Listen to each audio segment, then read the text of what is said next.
Astaghfirullah.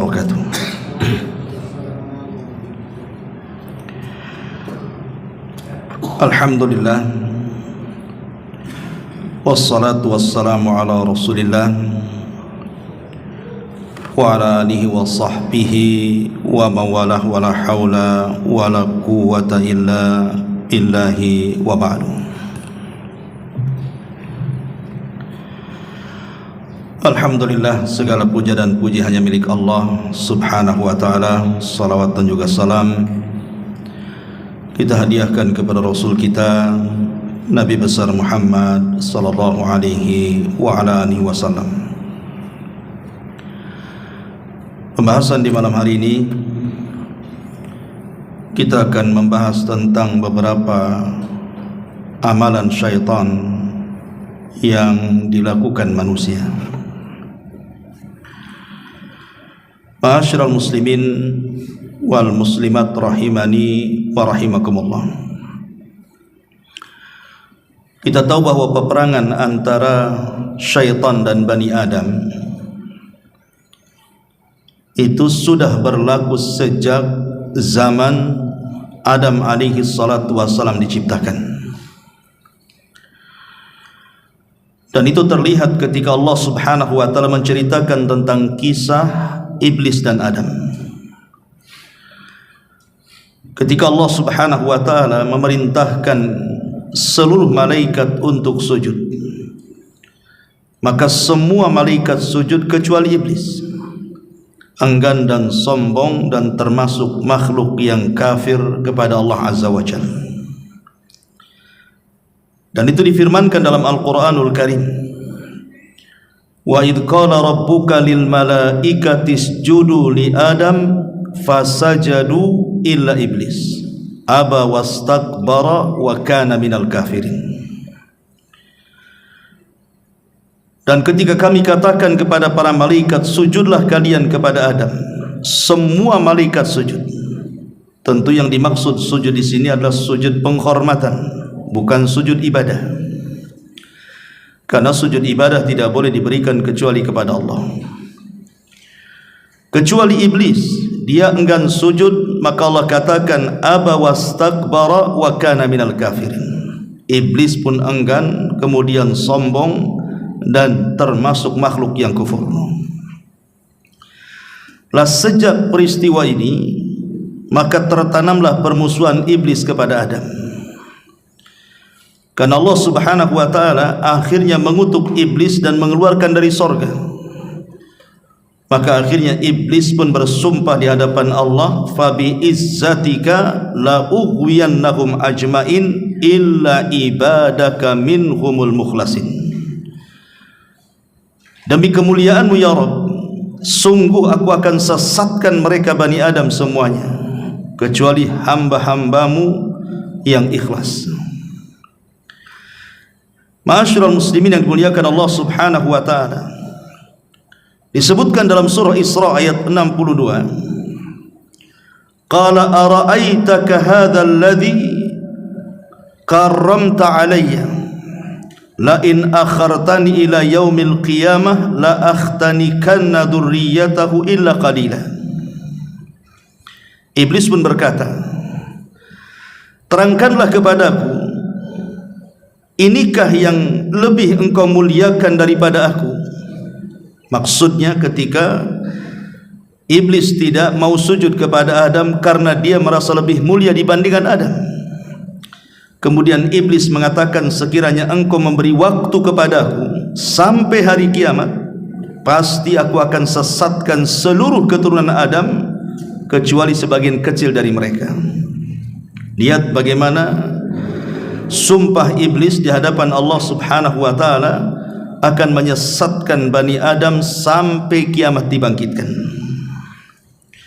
Bertolak dari sinilah, maka kita akan membahas tentang beberapa amalan-amalan syaitan yang berhasil setan masukkan ke dalam manusia, sehingga sebagian mereka ada yang menjadi pengikut syaitan.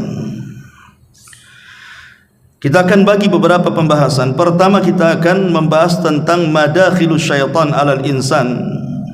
Dari mana setan ini masuk kepada manusia sehingga manusia mengikuti jejak langkahnya. Kemudian yang kedua, amalan apa saja yang merupakan amalan-amalan yang dihiasi setan kepada manusia. Kemudian yang terakhir, kita bicara soal bagaimana caranya kita terhindar dari godaan dan waswas syaitan. Mudah-mudahan cukup waktunya karena pembahasannya panjang. Pertama, bicara tentang madakhil asyaitan. Dari mana setan ini ketika menggoda kita?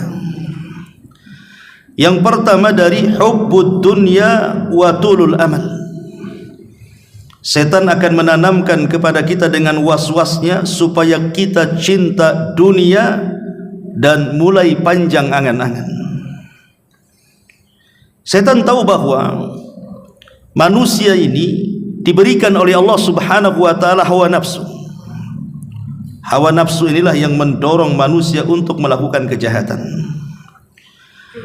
Artinya bahwa tanpa digoda setan pun manusia itu bisa jahat dengan hawa nafsunya.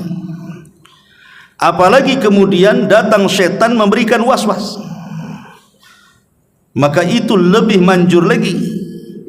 Lah, salah satu was-was yang diberikan oleh setan kepada Bani Adam adalah lewat kecintaan manusia kepada dunia. Sebab kalau orang sudah cinta dunia, pasti lupa akhirat. Kalau sudah lupa akhirat, dipastikan jarang ibadah, karena yang dikejar dunia. Ini yang pertama. Yang kedua, al-ghadabu, dari marah yang ditimbulkan oleh kita. Nabi SAW mengatakan, innal ghadaba minasyaitan, sesungguhnya marah atau emosi itu bagian dari syaitan.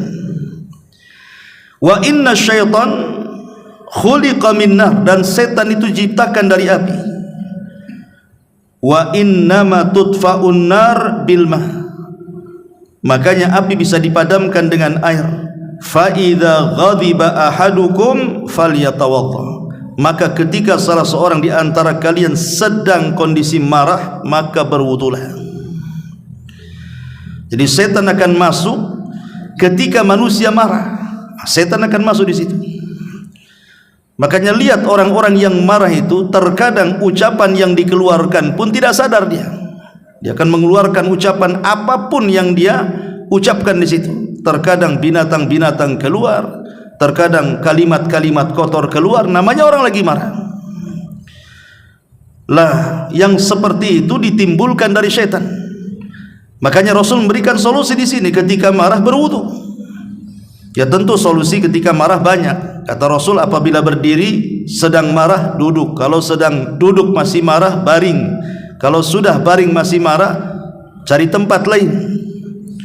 Kalau juga masih marah, berwudu. Kalau masih marah, sholat, kan begitu. Jadi banyak solusi dari Nabi SAW. Kemudian yang ketiga, al-hiqdu wal hasad. Setan masuk dari kedengkian dan hasad. Karena hasad sendiri adalah penyakit setan. Bahkan penyakit yang pertama kali dilakukan oleh makhluk itu hasad. Pertama, hasadnya iblis ketika disuruh untuk sujud kepada Adam, dia tidak mau. Itu tidak maunya iblis karena hasad.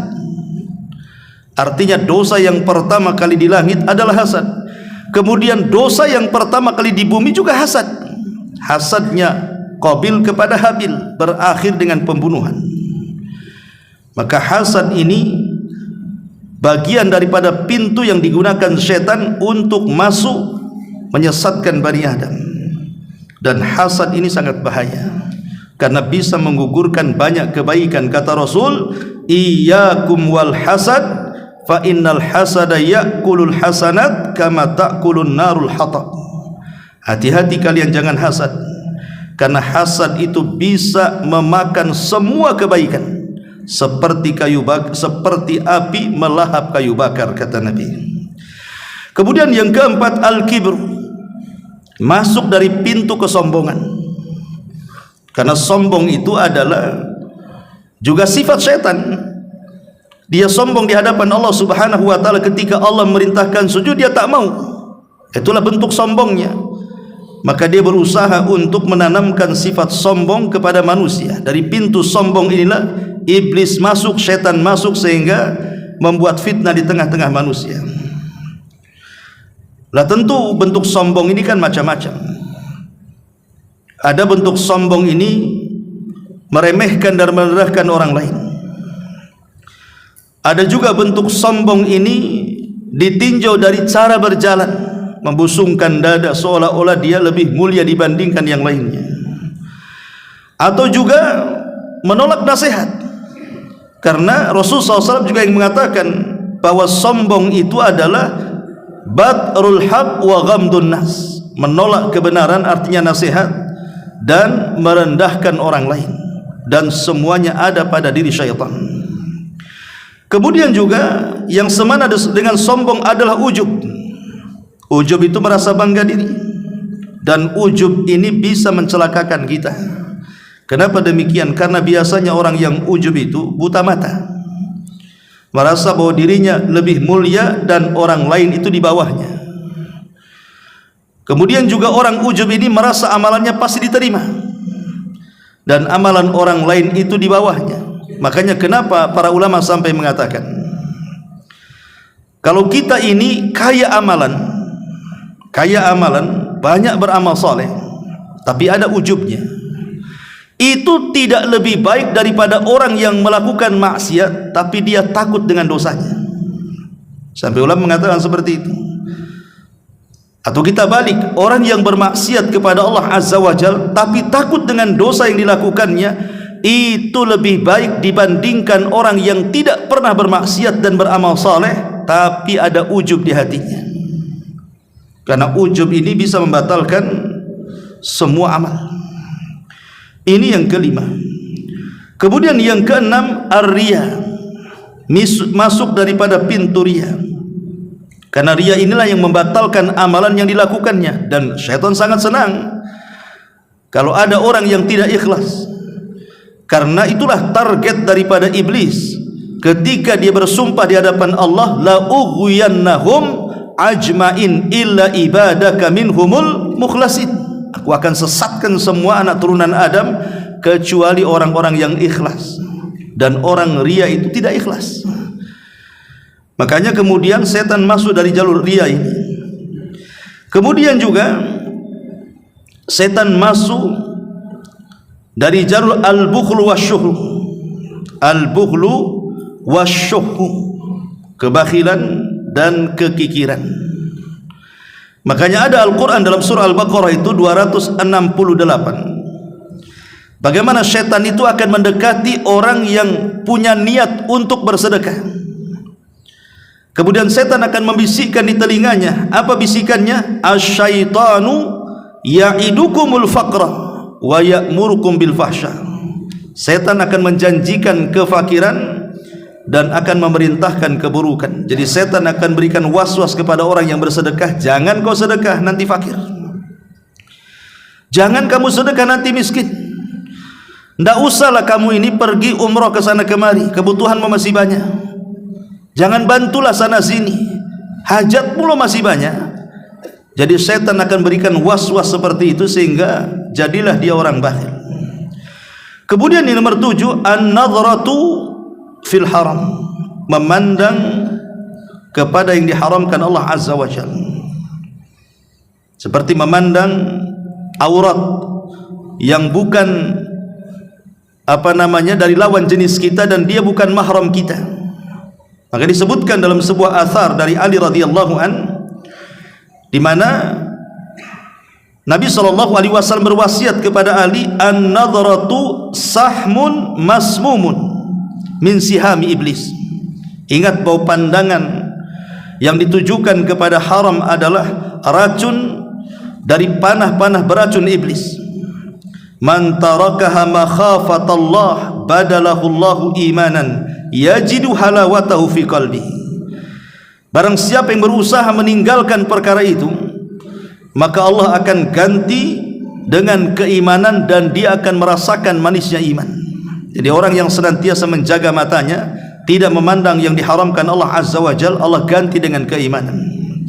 Kemudian yang nomor 8, ihtiqarudz dzunub. Setan akan masuk bagaimana caranya orang ini memudah-mudahkan atau meremeh-remehkan sebuah dosa.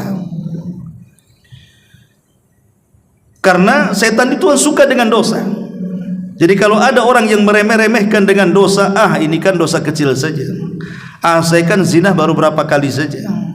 Ini kan saya masih ibadah kok, masih ini, masih itu, tapi juga melakukan dosa. Maka ini termasuk madakhilus syaitan. Makanya Rasul mengatakan, iyyakum wa muhaqqaratidz dzunub. Hati-hati jangan meremehkan sebuah dosa. Fa innahunna yajtami'na 'alal mar'i hatta yuhlikahu. Karena kalau dosa itu diremehkan kemudian dia kumpul-kumpulkan dosanya, kata Nabi, bisa saja menghancurkan kehidupannya. Kemudian yang nomor 9, al-qunut min rahmatillah. Setan akan datang kepada kita supaya dibuatnya kita putus asa dari rahmat Allah. Karena ada orang yang merasa putus asa dari rahmat Allah Azza wa Jalla. Mungkin dosanya sudah kebanyakan, dosanya sudah banyak, sudah besar, sehingga dia berpikir, kalau saya bertobat, mana mungkin Allah akan menerima dosa saya. Akhirnya kemudian setan datang di situ. Jadilah dia orang yang paling putus asa dari rahmat Allah Azza wa Jalla. Ingat, putus asa dari rahmat Allah, dosanya lebih besar dibandingkan dosa yang dilakukannya. Kenapa? Karena putus asa itulah yang menghalangi dia bertobat kepada Allah Azza wa Jalla. Kemudian yang nomor 10, asyab'u. Masuk dalam badan manusia yang suka makan sampai kekenyangan. Setan berikan waswas supaya makan sakenyang-kenyangnya kalau bisa. Karena biasanya orang yang sudah makan kenyang, biasanya dia akan malas. Kalau sudah malas, maka dimalaskan yang lainnya, termasuk juga ibadah kepada Allah Azza wa Jalla, dan diberikan kantuk kemudian tidur. Kemudian juga yang nomor 11, al-ajalatu. Masuk dari al-ajalah, tergesa-gesa. Dalam setiap perkara tidak mikir dulu maslahat dan mafsadahnya apa, main bergerak saja. Ini tergesa-gesa itu dari setan. Termasuk juga yang nomor 12, al-israfu wa tabdzir. Israf dan tabdzir. Israf itu artinya membelanjakan harta tapi berlebihan, walaupun perkara itu halal. Tapi kalau tabdzir ini membelanjakan kepada yang diharamkan walaupun yang dibelanjakannya tidak banyak. Itulah bedanya israf dengan tabdzir.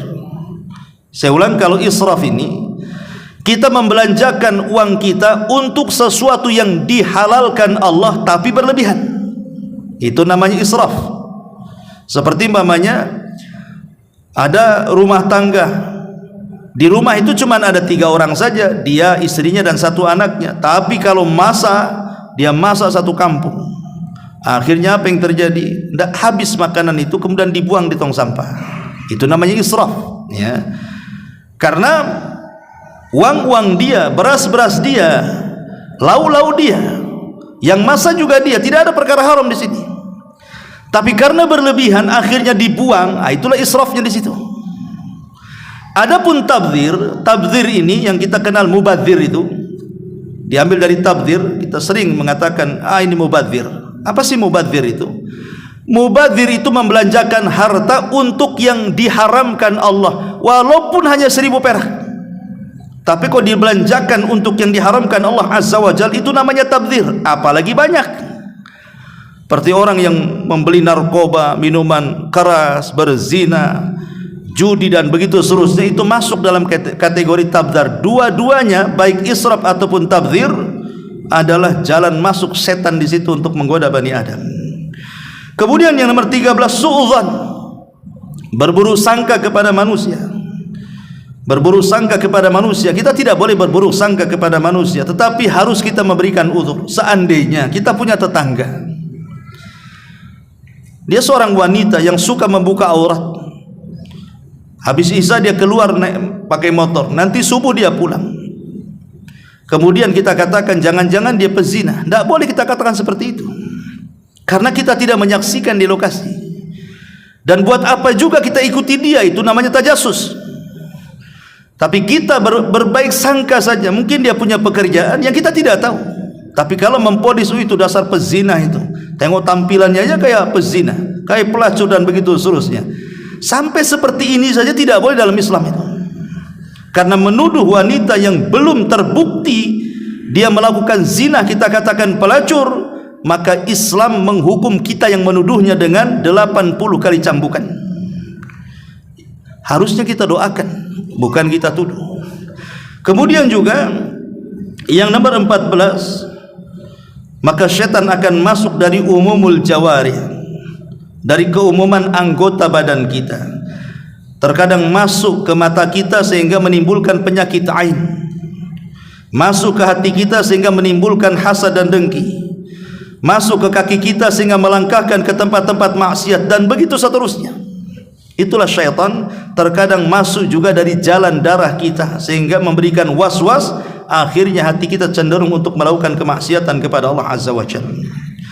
Ma'asyiral muslimin yang dimuliakan Allah Azza wa Jalla, ada perkataan bagus daripada Imam Ibnul Qayyim rahimahullahu ta'ala. Kata Imam Ibnul Qayyim rahimahullahu ta'ala, ada 6 perkara yang termasuk daripada khutuwati syaitan, langkah-langkah syaitan, dari yang terberat sampai yang teringan. Yang pertama kata beliau, al-kufru billah. Macam mana syaitan ini membuat kita ini kufur, membuat kita ini keluar dari Islam. Entah dengan cara lisan kita mengucapkan kalimat kufur tanpa sadar kita keluar dari Islam, atau melakukan sebuah perbuatan yang tanpa sadar perbuatan itu mengeluarkan kita dari Islam. Contoh umpamanya, orang mengatakan, buat apa sholat itu, capek-capek saja. Buat apa zakat, ngambur-ngamburkan duit saja. Buat apa haji, uang habis, badan capek katanya. Buat apa pakai jilbab ini, panas-panas saja. Ini namanya membenci syariat nih. Membenci syariat dengan lisannya, ini kufur, bisa keluar dari Islam. Karena Allah yang mengatakan, dzalika bi annahum karihu ma anzalallah fa ahbatallahu a'malahum.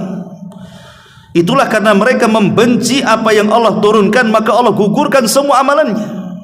Hati-hati lisan ini. Atau tanpa sadar mengucapkan kalimat menghalalkan yang diharamkan, atau sebaliknya. Seperti orang yang ditawarkan minuman khamar umpamanya, minuman keras, minumlah. Kemudian kita katakan, saya tak minum, tapi kalau kau mau minum ya silahkan. Kalimat kalau kau mau minum silahkan, ini kalimat kufur. Harusnya kata-katanya, maaf saya tak mau makan atau mau minum khamar karena ini haram, kau juga jangan minum, ini khamar, ini haram. Harusnya kan begitu kata-katanya. Tapi kalau kata-katanya, saya tak minum, tapi kalau kau minum ya silahkan, ini bisa kufur kalimat ini, karena tanpa sadar dia mengucapkan kalimat yang menghalalkan apa yang Allah haramkan. Menghalalkan yang Allah haramkan bisa kufur. Jadi itu juga kalimat-kalimat yang terkadang tanpa sadar. Atau umpamanya ada sebagian orang mengatakan, kita ini merdeka, boleh agama apa saja terserah. Ngapain dipaksa-paksa harus Islam? Silahkan, mau Yahudi silahkan, Nasrani silahkan, kita ini merdeka sesuai dengan keyakinan kita. Tidak boleh. Inna dina indallahil Islam. Agama yang paling diridhoi itu hanya Islam. Waman yabtagi ghairal islami dinan falan yuqbala minhu wa huwa fil akhirati minal khasirin. Siapapun yang mencari agama selain Islam tidak akan diterima, bahkan di akhirat dia termasuk orang yang rugi. Cemana kemudian dikatakan kita ini merdeka milih agama? Itulah pemahaman yang digaung-gaungkan oleh orang-orang liberal. Itu kekufuran, itu tidak boleh. Jadi kata Imam Ibnul Qayyim, terkadang manusia itu dibuat bagaimana caranya dia kufur, keluar dari Islam tanpa sadar. Atau kalau tidak bisa, kata dia, an yuqi'ahu fil bid'ati. Kalau tidak bisa dikufurkan, maka tingkatan yang kedua adalah diusahakan bagaimana dia melakukan sebuah bid'ah, hal yang tidak pernah diajarkan Rasul, dibuat oleh kita. Caranya seperti itu. Membuat hal-hal yang tidak pernah diajarkan Nabi SAW, kemudian kita buat. Maka Nabi SAW mengatakan, iyyakum wa muhdatsatil umur. Hati-hati dari perkara-perkara yang baru. Fa inna muhdatsatin bid'ah, karena perkara baru itu disebut bid'ah. Dan bid'ah itu amalan yang tidak pernah dikerjakan di zaman Rasul, kita kerjakan pula hari ini, kemudian dinasabkan ke dalam agama. Tapi kalau tidak bisa, kata Imam Dzul Qayyim rahimahullahu taala, an yuqi'ahu fi kaba'iri dzunub. Cemana orang ini karena dibuat syirik tak bisa, dibuat bid'ah tak bisa, dibuat dia melakukan dosa besar, dibuat dia berzina, dibuat dia minum khamar, dibuat dia judi, dibuat dia ghibah, dan begitu seterusnya. Tapi kalau tidak bisa juga, imannya kokoh, maka yang keempat, an yuqi'ahu fi saghairi dzunub, dibuatnya dia melakukan dosa-dosa kecil, memandang aurat ya yang bukan mahramnya. Dan ini banyak dengan adanya medsos ini kan, hari-hari kita pandang aurat tuh. Memang kita tidak memandang di jalan-jalan, di mall, tapi ada di handphone semua. Tapi kalau juga dia tidak bisa digoda untuk melakukan dosa kecil, maka yang kelima, at-tausi'atu fil mubahat, dibuatnya sibuk dengan perkara-perkara mubah, main bola sampai keasikan, akhirnya lewat waktu sholat, ngobrol lama-lama, akhirnya lupa ibadah. Memang ngobrol kan mubah, tapi kalau keasikan akhirnya kemudian lewat waktu sholat, jadi haram tuh hukumnya. Dibuatnya perkara-perkara mubah itu dilama-lamainnya tuh. Kalau tidak bisa juga, maka yang keenam, an yushghilahu bil mafdul anil fadil, sengaja dilupakan dari ibadah yang utama, diambilnya pula yang tidak utama. Seperti banyak orang-orang yang kemudian meninggalkan sesuatu yang utama, tapi yang tidak utama dia lakukan. Ada orang yang tidak puasa, tidak sholat wajib, tapi dia puasa Ramadan pula. Kan aneh itu. Sholat tidak, tapi puasa iya. Padahal yang menentukan diterima puasa itu sholat wajib itu, kan begitu. Faman saluhat sholatuhu saluha sairu amali. Kalau sholatnya baik, semua amal dianggap baik. Lah yang utama itu sholatnya, kenapa sibuk puasanya? Nah, dibuat kayak gitu oleh setan itu. Cari yang tidak utama, kemudian ditinggalkan pula yang utama. Nah, ini diantaranya kata Imam Dzul Qayyim, inilah 6 langkah yang konkret yang dilakukan setan untuk menyesatkan Bani Adam.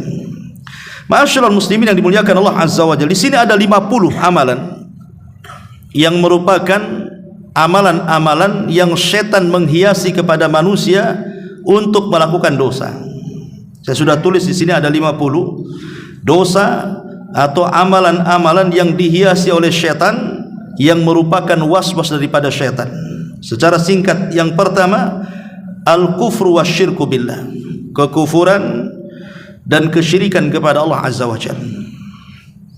Kufur dan syirik ini amal setan yang dihiasi. Makanya ketika, contoh saja, orang datang ke dukun.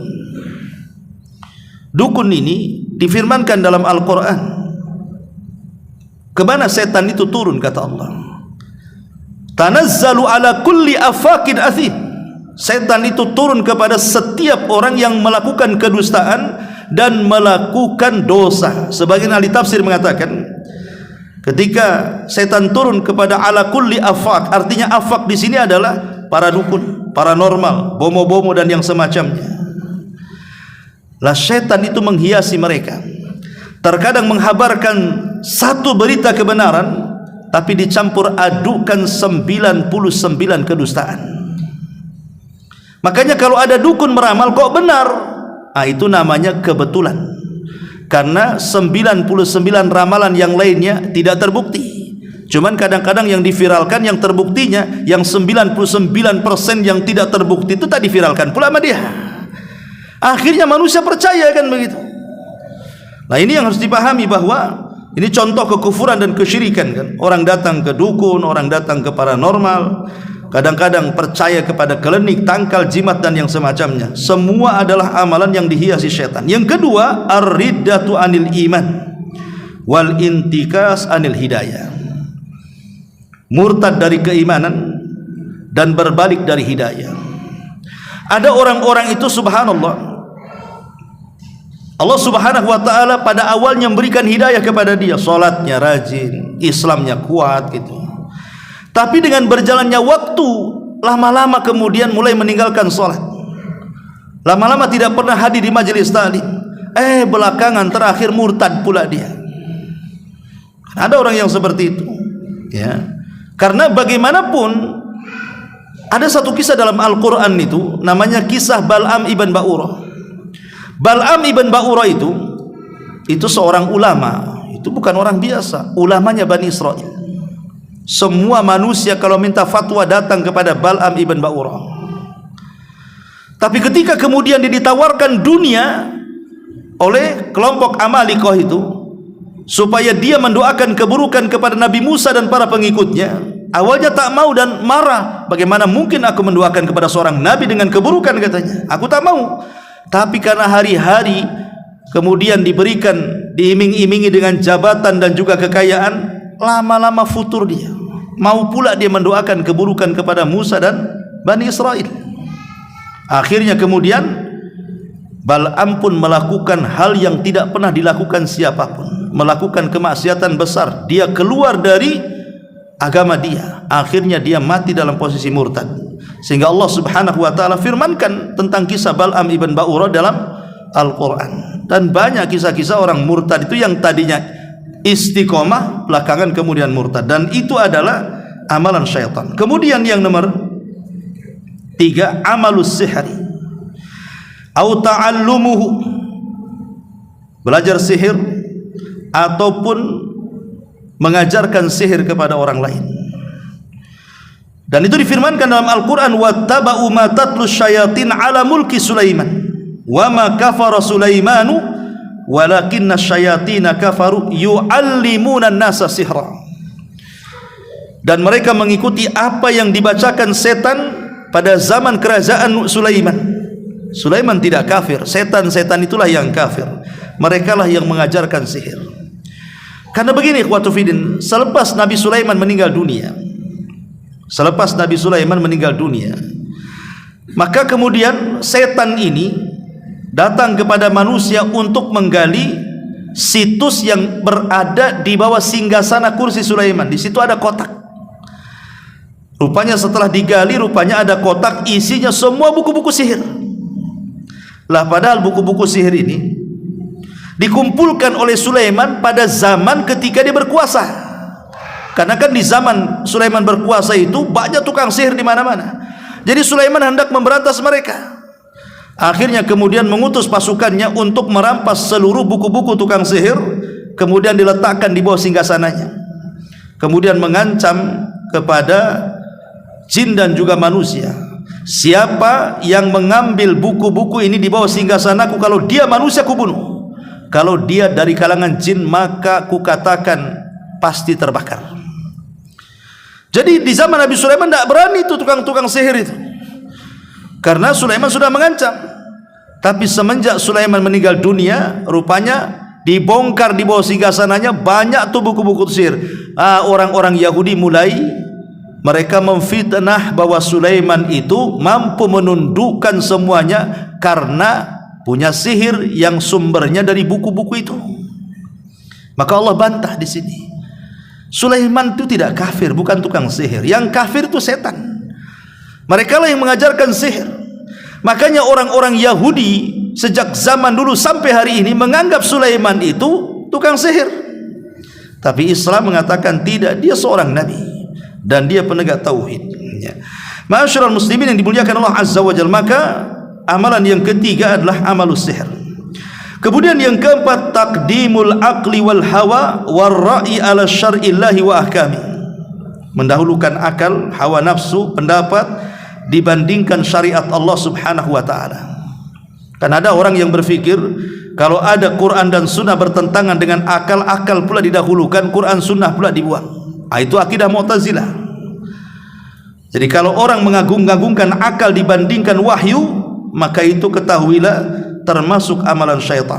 Karena syaitan itu ketika disuruh sujud kepada Adam, otaknya bermain, saya lebih baik daripada Adam. Berarti dia mendahulukan akalnya dibandingkan perintah Allah yang menyuruh dia untuk sujud. Dia tak mau sujud. Kenapa? Karena mendahulukan akal dia. Perasaan iblis, enak saja saya suruh sujud, saya kan lebih baik daripada Adam. Saya diciptakan dari api dan api lebih dekat dari cahaya, artinya saya dekat dengan malaikat. Adam dari mana? Tanah dekat dengan cahaya, katanya. Makanya kemudian dia tak mau sujud. Berarti dari sini, dari akal bulusnya iblis ini, dia mendahulukan akal dia dibandingkan perintah sujud dari Allah kepada Adam. Maka siapapun yang mendahulukan akal dibandingkan syariat, maka dia terhiasi dengan perbuatan iblis. Kemudian yang nomor 5, asyukuk fil mu'taqadati wal ibadat. Dibuat ragu-ragu dalam keyakinan dan juga dalam ibadah. Makanya ada hadis yang mengatakan, ya'ti syaitan ahadukum fayaqul man khalaqa kadza wa kadza hatta yaqula lahu man khalaqa rabbak fa idza balagha dzalik falyasta'id billahi minasyaitonir rajim. Terkadang ada orang yang kemudian diberikan was-was dalam otak dia. Dia merenung, siapa yang menciptakan langit? Allah. Siapa yang menciptakan bumi? Allah. Siapa yang menciptakan pohon? Allah. Siapa yang menciptakan ini? Allah. Siapa yang menciptakan itu? Allah. Akhirnya kemudian sampai terpikir, lalu siapa yang menciptakan Allah? Kalau sudah sampai ke tingkat siapa yang menciptakan Allah, berarti itu setan masuk tuh. Ya, kan nanti ujung manusia itu nanti berpikir seperti itu kalau dia tidak ada iman tuh. Ya memang langit dan bumi yang menciptakan Allah. Pertanyaannya, yang menciptakan Allah siapa? Kalau sudah sampai otak kita ini berpikir siapa yang menciptakan Allah, maka kata Nabi SAW, faliyasta'id minasyaitan, berlindunglah kepada Allah karena itu datang dari waswas syaitan. Kemudian juga yang nomor 6, at-tahakum ila taghut, berhukum dengan taghut. Ya, maksudnya taghut di sini bisa dalam bentuk qanun, undang-undang yang menyelisih Al-Quran dan Sunnah. Undang-undang yang menyelisih Al-Quran dan Sunnah. Kalau ada orang yang mengatakan bahwa hukum Allah tidak lebih baik daripada hukum manusia, berarti dia telah berhukum dengan taghut. Dan itu yang dikehendaki syaitan. Dan bisa kufur dia, keluar dari Islam. Kalau dia menganggap bahwa hukum yang dibuat manusia lebih baik dibandingkan hukum yang dibuat Allah, kufur dia. Lain kalau seandainya, saya sih yakin Quran Sunnah itu lebih baik, tapi nampaknya kalau diterapkan di negara kita ini hukum-hukumnya belum pas, karena kita belum siap, makanya masih pakai hukum manusia. Maka ini tidak sampai kufur, ini fasik saja ya. Tapi kalau dia terang-terangan mengatakan bahwa tidak layak, Quran Sunnah tidak relevan lagi, apalagi kemudian hukum rajam ini sadis sekali ini, ini tidak baik, bagus hukum ini saja, ini lebih adil, menurut dia kufur, keluar dari Islam dia. Itu at-tahakum ila taghut ya. Kemudian yang nomor 7, mufaraqatu ahli sunnati wal jamaah, keluar dari pemahaman ahli sunnah wal jamaah. Karena Rasul yang mengatakan, alaikum bil jamaati wa iyyakum wal furqati fa inna syaitan ma'al wahid wa huwa ma'al itsnaini abad wa man arada buhatal jannati falyalzamil jamaah. Wajib atas kalian berjamaah. Berjamaah di sini artinya ikut orang ramai pemerintah, ikut pemahaman pemerintah kita. Jangan sampai kita terpisah dari pemerintah, apalagi sampai kemudian memberontak. Karena memberontak dari pemerintah ini pemahaman khawarij, bukan pemahaman ahli sunnah wal jamaah. Karena kalau kita bersendirian, berpisah dari pemerintah, maka setan akan lebih dekat dengan dia, dan kalau seandainya dia bergabung dengan jamaah, setan akan lebih jauh dari dia. Begitu kata Nabi SAW. Ada juga yang memahami al-jamaah di sini, ya maksudnya pemahaman ahli sunnah wal jamaah, pemahaman yang sesuai dengan Al-Quran dan Sunnah, dan juga pemahaman salaful ummah. Kemudian yang nomor 8, al-istikbar an ta'atillahi azza wa jalla, sombong dari ketaatan kepada Allah azza wa jalla, merasa bahwa dia sudah banyak amalannya sehingga tak perlu lagi beramal, ataupun merasa bahwa Allah tidak dihajatkan lagi bagi kehidupan dia, dan dia menasabkan semuanya atas jasa dia, seperti yang dilakukan Qarun. Ini juga bagian daripada amalan yang dihiasi setan. Kemudian yang nomor 9, taghyiru khalqillah, merubah ciptaan-ciptaan Allah, dan ini paling banyak. Seperti wanita yang mencukur bulu halis, ini merubah ciptaan Allah. Allah sudah buat bagus-bagus lah itu, di atas mata ada halisnya, dikerok pula sama dia, diganti pula sama spidol. Ya kalau spidolnya permanen, tak permanen pula kena hujan, masalah. Kemudian juga ada orang yang mengikir gigi, giginya sudah bagus, tapi dikikir gitu ya. Kalau sekarang ini ada zaman behel, semua orang pakai behel. Untuk apa behel itu? Kalau wanita menggunakan behel untuk kecantikan, kecantikan untuk siapa? Makanya kenapa dilarang tidak boleh mengikir gigi itu? Kecuali kata para ulama, boleh seseorang itu merapatkan gigi kemudian meluruskan gigi dengan behel dan yang semacamnya kalau memang ada unsur kesehatan. Contoh umpamanya giginya renggang, kalau makan rupanya keluar pula dari renggang gigi itu entah satu nasi gitu kan, loncat dari situ. Nah, itu bukan begitu gigi manusia. Asal gigi manusia ya rapat, sehingga kalau dirapatkan nggak masalah. Atau ada penyakit-penyakit yang kata dokter harus dibegitukan giginya, nggak masalah. Tapi gigi sudah bagus-bagus, tidak ada masalah dengan gigi, sudah rapat, makan pun sudah tidak ada masalah. Kemudian dikikir gigi itu, ini bagian daripada merubah ciptaan Allah. Ataupun mentato, ya, mentato badan itu bagian daripada merubah ciptaan Allah. Kan hari ini kan banyak orang yang bertato itu. Setahu saya dulu orang yang bertato itu orang Cina, agamanya di luar Islam, terserah dia. Sekarang orang Melayu banyak pula yang bertato. Orang Cina sudah ngapus tatonya, dia nambah tato pula. Ini kadang-kadang aneh ya. Jadi ini juga salah satu daripada yang merubah ciptaan Allah. Termasuk juga menyambung rambut.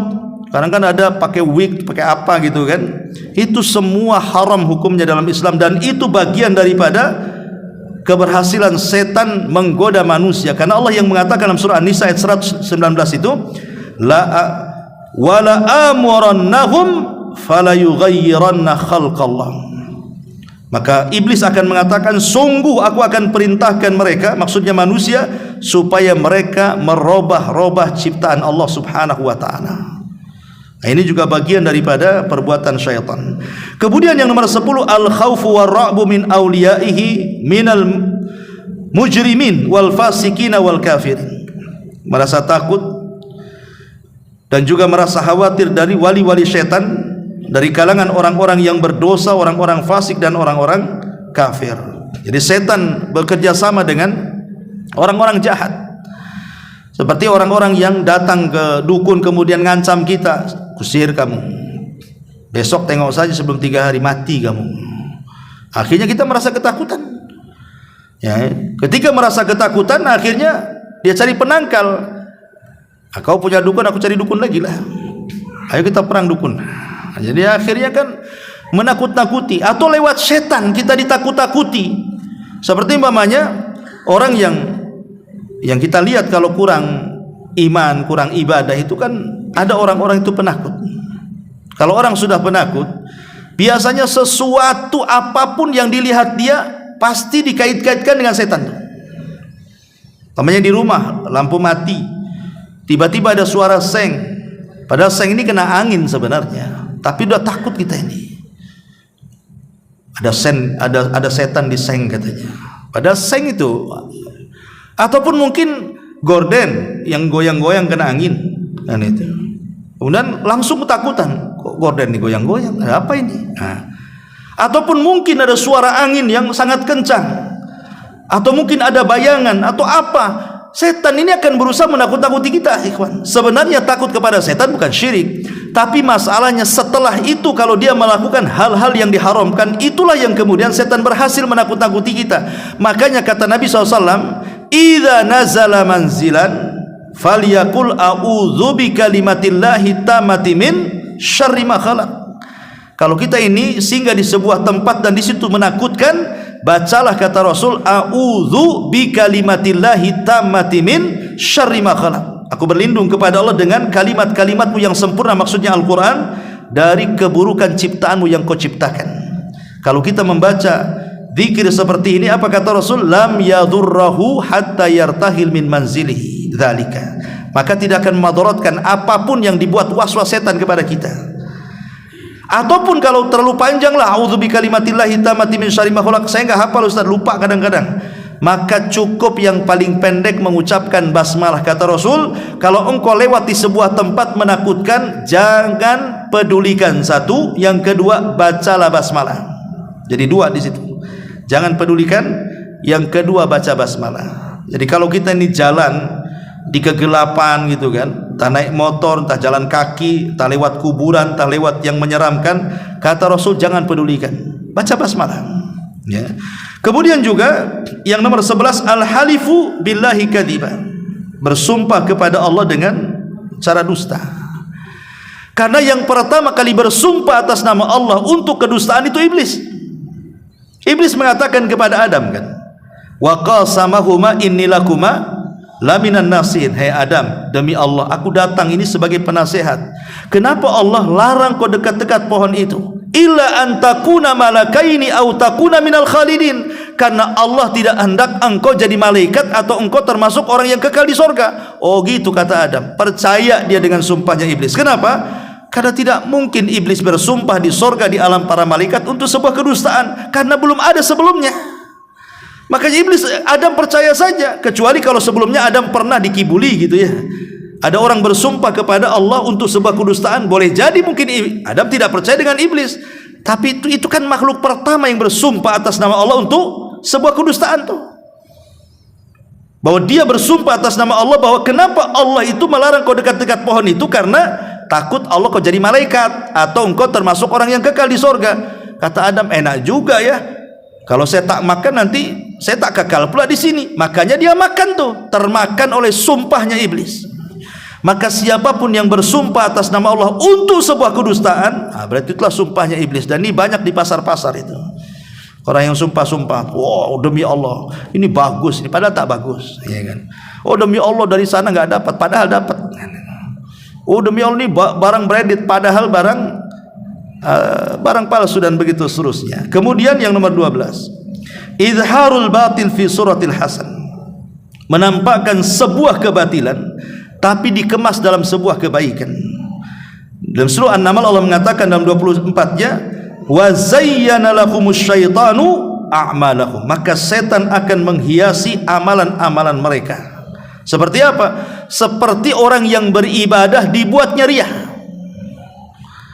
Awalnya sih setan itu kan tidak melulu memerintahkan kita untuk berbuat maksiat, untuk memberikan was-was, zina sana, khamar sana, judi sana, gibah sana, dusta sana. Tidak melulu untuk memerintahkan sebuah keburukan setan. Terkadang setan itu menggoda dari kita itu, disuruhnya kita ibadah. Banyak-banyak kau sedekah situ sama setan tuh. Banyak-banyak kau sholat di situ.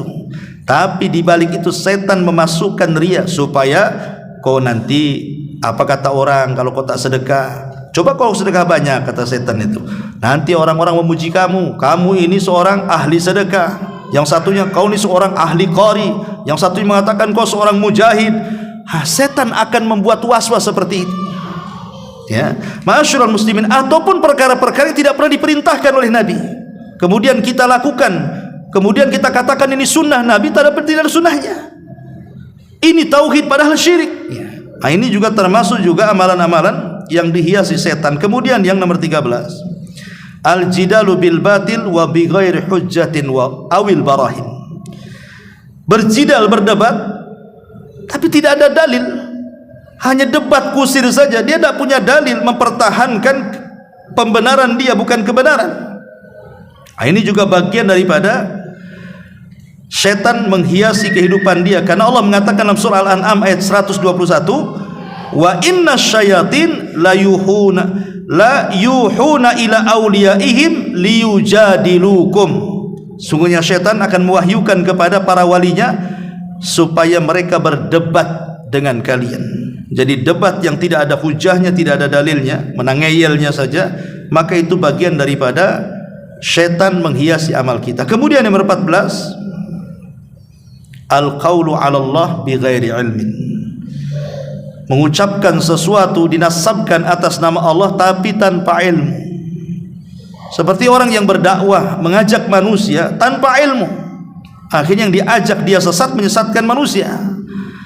Karena seperti itu, seperti contohlah yang sekarang lagi viral gitu ya, yang sudah saya bahas tentang siapa itu, Mama Gufron gitu ya, yang makoli nggak jelas tuh, dinasabkan ini sabda Nabi katanya. Nabi bersabda, inna makoli rahmati, dan begitu seterusnya. Itu lafadznya begitu, bukan bahasa Arab. bahasa Makoli kan.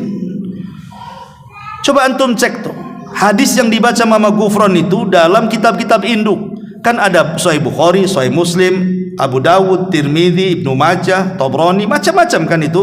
Coba ada nggak lafad mina makoli dalam kitab-kitab induk tuh? Nggak ada.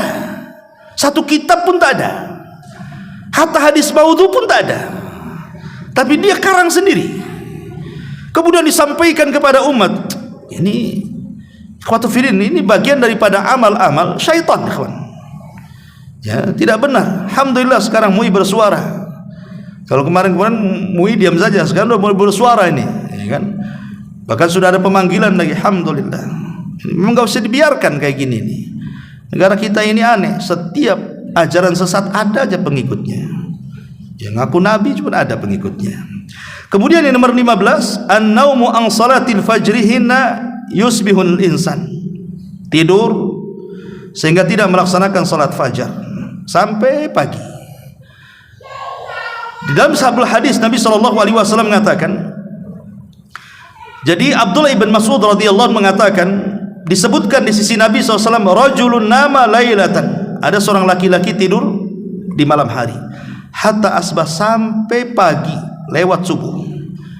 Maka Rasul mengatakan, dzaka rajulun bala syaitanu fi udhunaihi, itulah orang yang dikencingi kedua telinganya setan.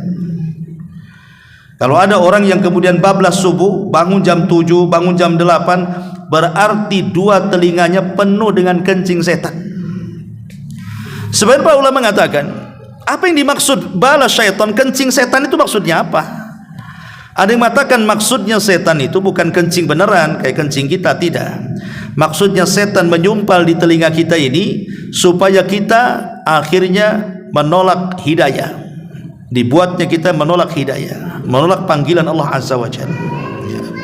Ada juga yang mengatakan bahwa maksudnya ya secara hakikat memang setan itu mengencingi telinga kita sehingga kita tidak terdengar azan.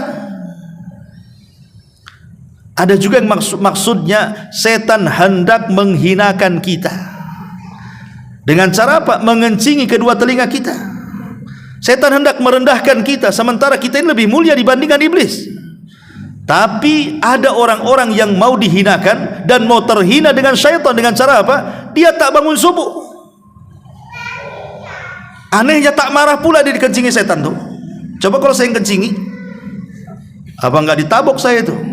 Tapi kalau setan yang mengencingi, kok tak ditabok pula setan itu? Malah nyantai aja, besok dikencingi lagi, besok dikencingi lagi, coba. Karena aneh di sini. Jadi orang yang kemudian lewat sholat fajar, hakikatnya maka dia dikuasai setan di sini. Termasuk yang nomor 16, adamu adaitis salati ma'a jama'atil muslimin. Jarang sholat berjamaah. Ini juga bagian daripada penghias daripada syaitan. Kemudian yang nomor 17, al-abathu fi sholati, main-main dalam sholat. Main-main dalam sholat. Ini juga termasuk syaitan menghiasi amalan dia. Kemudian juga musabaqatul imam, mendahului imam dalam sholat. Imam belum ruku sudah ruku, imam belum sujud kita pula sudah sujud duluan. Yang jadi imam siapa sebenarnya? Ya. Maka ini juga termasuk daripada perbuatan setan, karena Rasul yang mengatakan, alladzi yahfadz wa yarfa qabla al-imam innama nasiyatuhu biyadi syaitan. Orang yang merendah dan meninggi sebelum imam, sesungguhnya tengkuknya dikuasai setan, kata Nabi. Bahkan sholatnya tidak sah, ya, harus diulang. Kemudian yang nomor 19, kasratul waswas fi shalah. Banyak waswas dalam sholat, takbir tak jadi-jadi, Allahu Akbar nggak jadi lagi, Allahu Akbar. Jadinya kalau imam sudah ruku baru mantap takbirnya, karena takut ketinggalan satu rakaat. Ini kan repot, ya. Apa yang membuat anda was-was, coba? Ya, kemudian yang nomor 20, al-mururu baina yadayil musalli idza kana yusalli li sutratihi. Jangan lewat di depan orang sholat. Kadang-kadang kita ini memudahkan lewat depan orang sholat itu. Kalau sholat jamaah nggak apa-apa. Ya, umpamanya sholat jamaah nih, antum di sop yang kedua atau sop yang ketiga, tiba-tiba batal kentut, keluar dari jamaah melewati orang yang sedang sholat, tidak ada masalah. Kenapa? Karena sutrohnya imam, sutrohnya makmum itu sutrohnya imam. Asal jangan lewat depan imam aja. Tapi kalau dia sedang sholat sendiri, sholat sunnah, habis selesai sholat wajib, itu kan kadang-kadang banyak orang-orang awam yang tidak tahu sutroh. Kadang-kadang sholat menyebarkan di mana-mana. Ya kalau yang paham pasti dia cari tiang atau cari tembok, ya kan? Atau cari orang yang duduk, kemudian dia jadikan orang yang duduk itu sutroh dia. Tapi banyak orang nggak paham di situ. Kadang-kadang sholat centang perenang di mana-mana kan. Lah kita ini jangan sampai lewat depan orang sholat. Cari, tunggu. Kalau memang bisa ditunggu dia sampai selesai baru lewat. Kalau bisa di belakangnya, di belakangnya. Tapi kalau tidak bisa, tunggu dia sampai selesai. Kecuali kalau ada hajat mendesak, kata para ulama, boleh kita melewati orang sholat, tapi diperkirakan 3 hasta. Satu hasta sebegini, satu ini satu hasta nih namanya ini. Nah, 3 ini kita perkirakan 3 hasta, 1, 2, 3, sebelah situ baru lewat. Itu maksudnya. Kalaupun harus lewat, karena ada hal yang mendesak. Tapi kalau masih ada jalan lain, cari jalan lain. Jangan melewati orang sholat. Karena Nabi SAW mengatakan dalam sebuah hadis, kalau ada orang yang sholat, cegahlah dia. Kalau dia tidak mau juga dicegat, maka perangi dia. Fa innahu syaitan, karena dia adalah setan, kata Nabi. Ya, maka ini pentingnya sutra dalam sholat. Kemudian juga yang nomor 21, wujudu farajin baina as-sufufis shalah. Ada tempat-tempat renggang dalam sholat itu. Harusnya ketika kita ini sholat, imam kan sudah, sebenarnya setiap imam pasti akan mengingatkan kita kan, sawu sufufakum, kata imam, luruskan saf-saf kalian, rapatkan. Hampir saya dengar semua imam ngomong begitu itu. Makmumnya tak mau dengar, padahal imam sudah ngomong begitu. Luruskan saf kalian, rapatkan saf kalian. Setelah bersaf centang perenang itu, kadang-kadang ada terlalu jauh untuk satu orang padahal bisa tuh. Ya. Jadi harusnya dirapatkan saf ini. Karena kalau sampai tidak rapat, maka setan akan menerobos dari situ sehingga mengganggu imam, kata Nabi SAW. Kemudian juga yang nomor 22 masih dalam salat adalah al-iltifatu fi shalah. Suka nengok-nengok dalam salat, ini termasuk amal setan. Kata Nabi SAW, huwa ikhtilasun yakhtalisuhu syaitan min salatil abdi. Orang yang suka tolah-toleh nengok-nengok dalam salat itu, dia sedang dicuri kehusuannya oleh setan. Ulama mengatakan, kalau kita sedang berdiri, ada 2 pendapat. Pertama, arahkan wajah kita ke tempat sujud.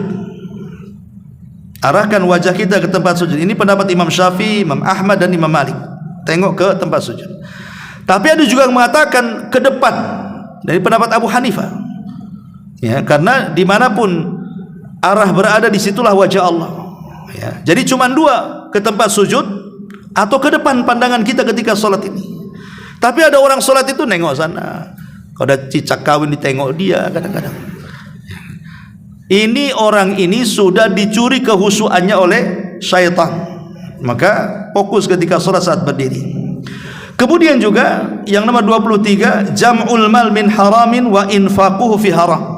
Mengumpulkan harta dari jalan yang haram, diinfakkan pula dari jalan yang haram. Sering saya katakan bahwa orang yang mencari nafkah itu kan ada 4 kelompok ya. Pertama, orang yang mencarinya dengan cara yang halal, diinfakkannya pun dengan cara yang halal. Maka ini semulia-mulia manusia di hadapan Allah. Itulah amalan para nabi. Ya. Yang kedua, artinya ini yang pertama ini selamat dari pertanyaan nih. Karena kan pertanyaan di akhirat itu kan cuma 2 ya. Tentang harta itu, min aina iktasabahu wa fima anfaqahu, dari mana kau dapat, ke mana kau belanjakan. 2 pertanyaan harta itu. Kalau dia mendapatkan dengan cara yang halal, selamat dari pertanyaan yang pertama. Kalau dia kemudian membelanjakan ke yang halal, selamat pula dari pertanyaan yang kedua. Selamat dia dari hisab tentang harta.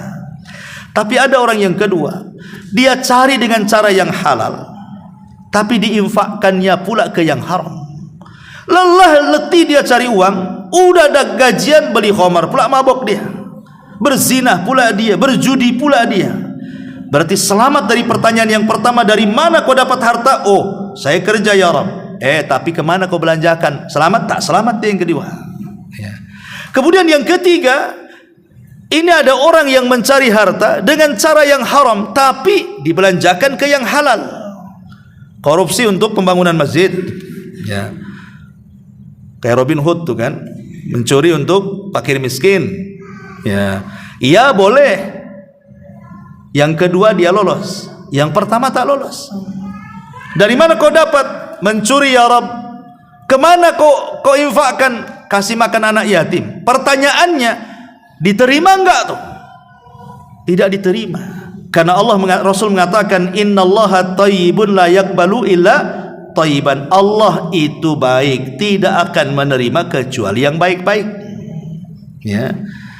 Tetapi yang kuadrat dosanya itu, sudah cara mencarinya haram, dibelanjakan pula untuk haram. Dapat judi untuk mabok. Ah, ini kan kuadrat tuh. Karena dapatnya juga haram kan, dibelanjakannya pula haram. Ya. Maka ini semua amal setan. Kemudian juga yang nomor 24, adamu infaqi amwali fi sabilillah khaufan minal faqri. Orang yang bakhil, pelit, tidak mau infak di jalan Allah karena takut kemiskinan, sebagaimana tadi yang saya sebutkan surah Al-Baqarah 268. Kemudian 25, al-infaq riya'an wa sum'atan. Ya, dia tidak bakhil, dia sangat dermawan, tapi ketika infaknya itu karena riya ataupun karena sum'ah. Riya dan sum'ah ini kadang-kadang datang belakangan. Makanya sering saya katakan, ada orang-orang itu awalnya ikhlas tapi terpancing jadi riya, awalnya ikhlas jadi terpancing jadi sum'ah. Makanya menjaga keikhlasan itu bukan hanya ketika bersedekahnya, tapi seterusnya.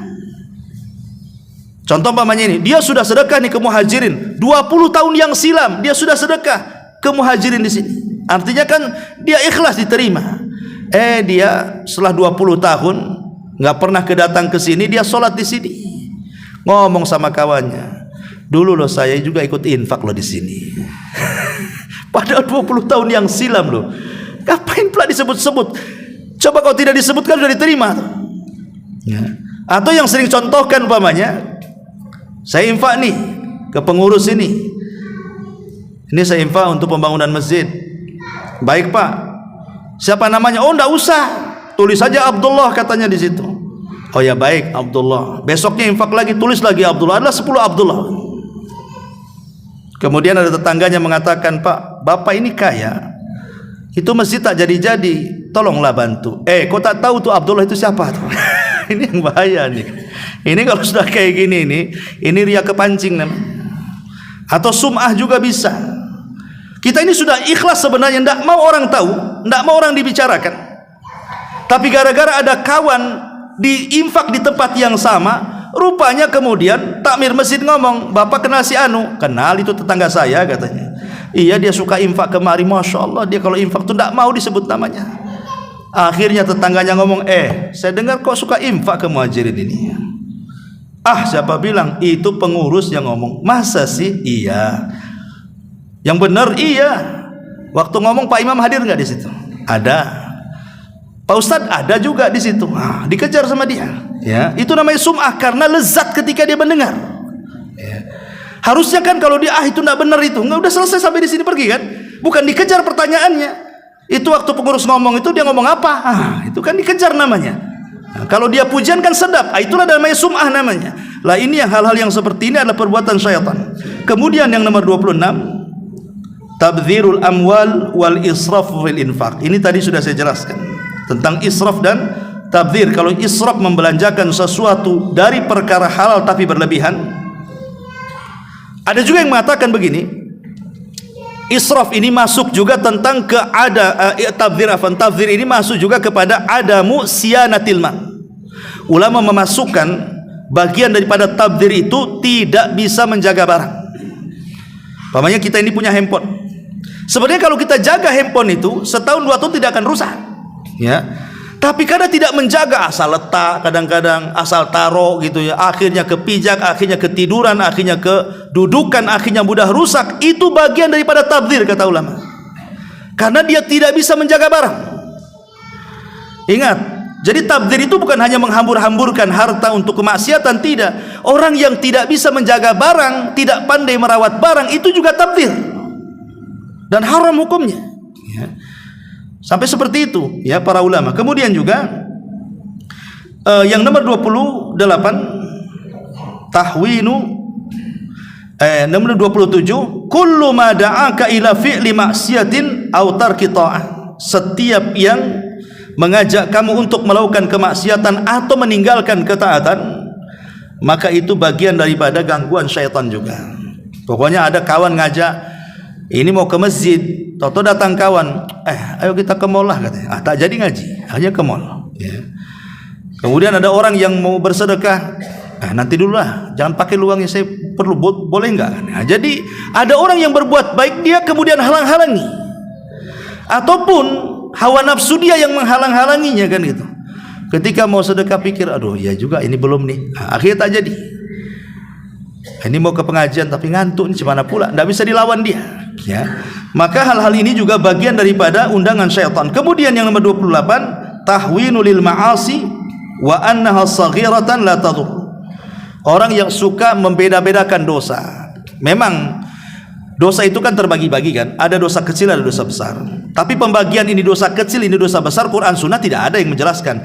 Ini pembagian ulama. Ulama membagi sengaja, oh dosa itu ada yang besar, ada yang kecil. Itu pembagian ulama untuk memahami supaya kita mudah ketika mempelajari sebuah dosa. Tapi kalau Quran Sunnah tidak ada kalimat Quran ini dosa kecil, nggak ada.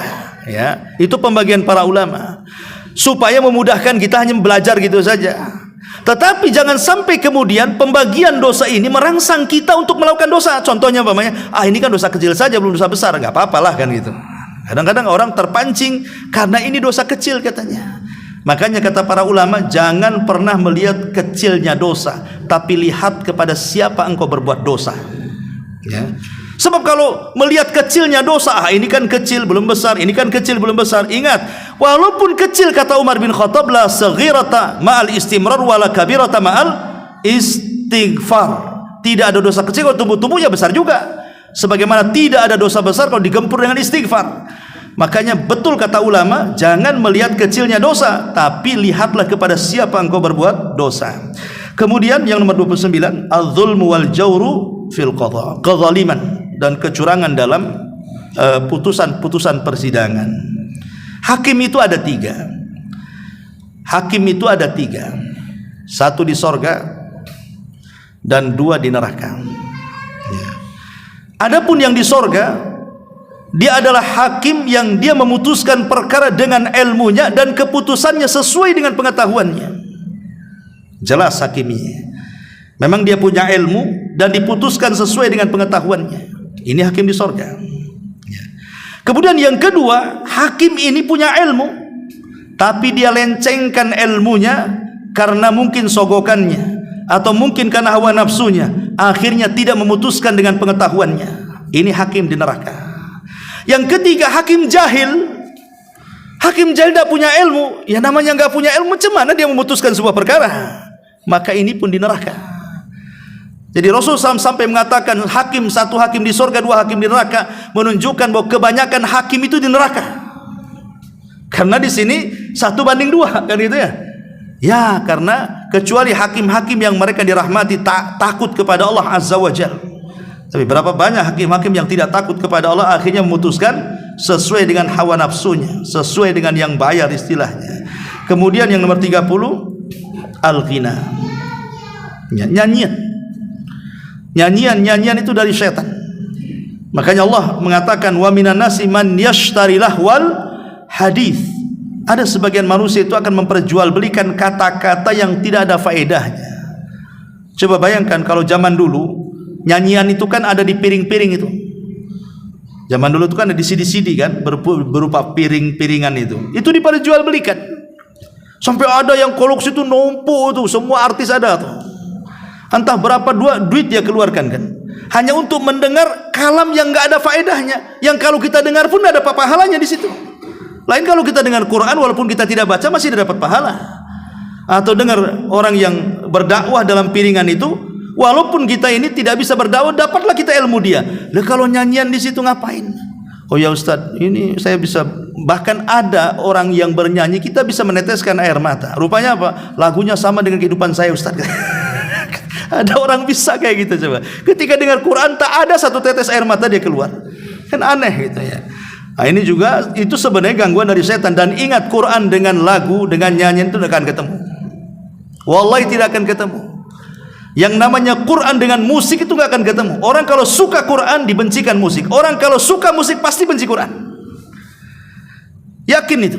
Ya. Ma'asyiral muslimin yang dimuliakan Allah Azza wa Jalla. Ini yang nomor 31, al-khuruj minal baiti li maksiatillah. Keluar dari rumah dalam rangka bermaksiat kepada Allah. Saya teringat dengan kata-kata Buya Hamka bagus sekali.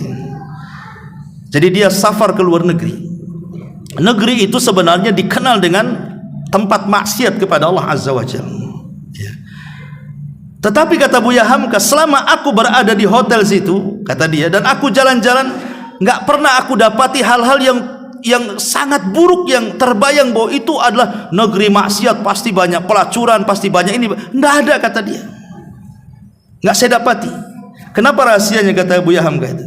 Karena niat saya ke situ lillah. Tapi coba kalau niat saya ke situ untuk bermaksiat, pasti dapat. Orang kalau safar tujuannya maksiat pasti dapat. Kan dia cari-cari itu, akan diantarkan sama setan sini. Saya kasih tahu kamu, itu tempat maksiat. Tapi kalau niat safarnya karena Allah, walaupun di situ mungkin ada dekat, mungkin tempat lokalisasi, tempat judi, tempat apa, pasti Allah akan tutup soalnya nggak tahu di mana tempatnya. Makanya niat karena Allah ketika safar itu penting, supaya tidak ditunjukkan keburukan. Tapi kalau niatnya memang ada terbentik sedikit untuk maksiat, Allah tunjukkan tempat maksiat itu. Makanya ini juga bagian daripada gangguan setan. Kemudian juga yang nomor 32, at-tafarruq bil qulubi wal abdan. Orang berpecah belah. Ya, baik badannya tidak mau ketemu, hatinya apalagi saling menjauh. Maka perpecahan ini banyak terjadi antar pengurus masjid, antar pengurus yayasan, antar organisasi, macam-macam kan itu. Kadang-kadang nggak jelas masalahnya apa. Kadang-kadang orang menghajar itu kan ada waktunya, boleh 3 hari, lebih 3 hari tak boleh. Boleh kita ini tidak sapaan, boleh, cuma 3 hari. Lebih 3 hari kalau tidak sapaan, tidak memulai dengan salam, bisa berdosa kita. Seperti mamanya kita bermasalah dengan istri kita, boleh, tidak ada masalah, tidak cakap, tidak ngomong dengan istri kita, tapi jangan lebih dari 3 hari. Kalau lebih dari 3 hari antum sengaja tidak bicara, berdosa. Ya, karena kalau dalam rumah tangga itu kan ada step-stepnya. Nasihat dulu, kalau tak bisa ya tadi pisah ranjang, tak mau ngomong. Kalau tidak bisa ya dipukul. Pukul pun harus jelas maslahatnya. Kalau dengan memukul berubah, pukul. Kalau dengan dipukul tak berubah, ngapain dipukul? Nggak ada gunanya pukulan itu, nyakiti dia saja. Ada arti kan itu, nggak boleh.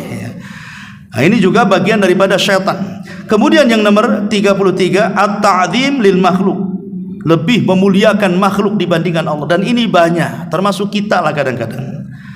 Kalau seandainya antum nih ajudannya wali kota, Pak Wali ngomong, saya dari Jakarta datang ke Batam jam 3 malam, tolong jemput saya. Kira-kira dijemput nggak tuh? Dijemputlah, mobilnya pasti dibersihkan, diwangi-wangikan, dia pun tak tidur juga tuh, takut kebablasan kan itu ya. Itu perhatian kepada Pak Wali Kota. Tapi di waktu yang sama jam 3 Allah itu turun.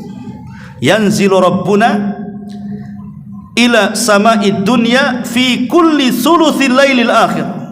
Allah itu turun ke langit dunia pada sepertiga malam akhir, dan itu setiap malam Allah mengundang kita supaya bangun, berdoa Allah akan kabulkan, minta ampun Allah akan ampuni, mintalah sesuatu Allah kasih pemberian kita. Setiap malam kita disuruh bangun di sepertiga malam. Ya ndak bangun juga. Kalau jemput Pak Menteri ya pasti bangun saya. Lah mana lebih utama, Pak Menteri atau ke Allah? Ya Allah itu pencipta Pak Menteri. Lah kadang-kadang seperti itu. Kita ini mungkin dalam Quran itu namanya mutaffifin namanya. Wailun lil mutaffifin, celaka orang yang suka mengurang-urang takaran dan timbangan. Sebagian para ulama mutaffif itu tidak hanya melulu dalam jual beli saja, tapi mutaffif juga masuk dalam ibadah. Contoh umpamanya, kalau untuk diri sendiri dan keluarga, antum bisa masuk ke restoran mana saja, makan ini makan itu lezat, berapa? 2 juta antum bayar, nggak kepikiran sampai rumah. Giliran ada pengemis, memang betul-betul pengemis orang susah ya, nggak pernah kita belikan seperti kita membelikan keluarga kita. Ya palingnya nih kasih, belilah nasi bungkus di Padang sana. Kadang-kadang seperti itu kan. Lah ini kan lillah, sedekah ini bukan untuk orang yatim, untuk Allah, atas tangan kita. Nah ini kadang-kadang kan kita tidak bisa membedakan tuh. Nah ini terjadi sama saya, sama Anda, sama siapapun. Kadang-kadang dalam hal-hal seperti ini kadang-kadang mendahulukan makhluk dibandingkan Allah Subhanahu wa taala. Contoh dalam berpakaian saja. Kadang-kadang kita sholat ini asal-asalan pakaian kan. Tapi ketika menghadap orang penting kadang-kadang pakaian harus rapi itu. Kenapa tidak waktu sholat rapihnya? Yang jelas-jelas Allah lebih utama, harus dihormati dibandingkan makhluk-makhluknya. Lah ini karena setan yang menghiasi. Lah kemudian juga yang nomor 34, at-tanajil itsnain duna tsalits. Kalau kita sedang bertiga, yang sedang bertiga, satu orang Sunda, dua orang Padang. Yang dua orang Padang ini ngobrol bahasa Padang, yang orang Sunda diam saja nggak paham. Itu tak boleh. Ya, takut nanti disangka dia sedang menggibah kawannya. Kau ngomong apa kamu? Aku nggak paham tuh. Makanya Rasul mengatakan, jangan kalau kita sedang bertiga, yang dua-dua jangan ngobrol pakai bahasa planet yang tidak dipahami orang lain. Kecuali kalau minta izin, maaf ya, saya ada perlu sama dia. Kalau dia izinkan nggak apa-apa, kalau nggak diizinkan jangan. Kenapa alasannya? Fa innahu yuhzinu, kata Rasul. Karena itu bisa menjadikan dia sedih. Dan itu dari syaitan. Kemudian yang nomor 35, safarul insan wahdah fit tariq la yujad fihi ghairah. Safar sendirian. Maka setan juga kadang-kadang suka menggoda orang yang safar sendiri. Makanya disunahkan berdua atau bertiga. Kemudian juga al-khalwatu, berkhalwat dengan wanita, maka yang ketiganya setan. Kemudian juga al-la'ibu bil hammam. Seorang lama-lama di kamar mandi, main-main di kamar mandi, berendam lama-lama di kamar mandi. Kamar mandi itu tempat setan. Makanya kita masuk saja disuruh untuk a'udzubillahi minal khubthi wal khaba'is. Tapi memang setan cerdas. Sekarang kalau orang bangun rumah mewah, itu kamar mandi interiornya lebih indah dibandingkan kamar dia sendiri tuh. Jadi kalau masuk kamar mandi rasanya keluar lagi tuh kan. Itu setan sebenarnya. Apa ini indah-indah kamar mandi? Kamar mandi itu fungsinya cuma dua, buang hajat kecil dan besar, keluar lagi sudah. Nggak ada lagi fungsi yang lain. Mandi sekedarnya.